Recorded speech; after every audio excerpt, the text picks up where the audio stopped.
எந்த மாவட்டத்தில் 8 ஆண்டுகளுக்கு முன்பு இருவருக்கு திருடர் பட்டம் கொடுத்தாரோ, ஊழல் பட்டம் கொடுத்தாரோ, இன்னைக்கு அதே மாவட்டத்தில் அந்த 2 பேர்த்த வச்சு அந்த விழாவை நடத்தியிருக்கும் பொழுது நமக்கு என்ன தெரியுதுன்னா, தமிழகத்தினுடைய முதலமைச்சர் ஐயா மு.க. ஸ்டாலின் அவர்கள் ஒரு மண் குதிரையின் மீது அமர்ந்து காவேரி கரையை நோக்கி போறார்.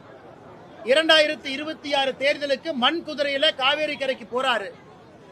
அந்த வரக்கூடிய ஆற்று வெள்ளத்துல மண் குதிரையெல்லாம் அடித்து போன பிறகு அவர் தப்பிப்பதே எனக்கு கஷ்டமா இருக்கு. அதனால் மேடையில் அமர்ந்து கொண்டு பாரதிய ஜனதா கட்சிக்கு பாடம் எடுக்கிறார், எப்படி இருக்க வேண்டும் என்று.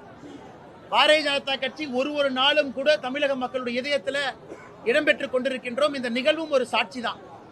அதனால் அந்த கரூர் மாவட்டத்தில் நடந்த முப்பெரும் விழாவே திமுக அரசுல சாராய காசில் நடத்தப்பட்ட விழா.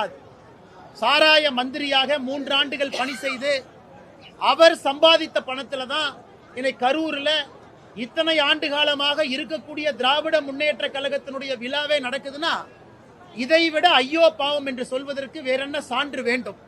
ஆச்சி கொழுக்கட்டை மாவு வந்தாச்சு. ஆச்சி கொழுக்கட்டை மாவிற்கு கொழுக்கட்டை அச்சை கேட்டு வாங்குங்கள்.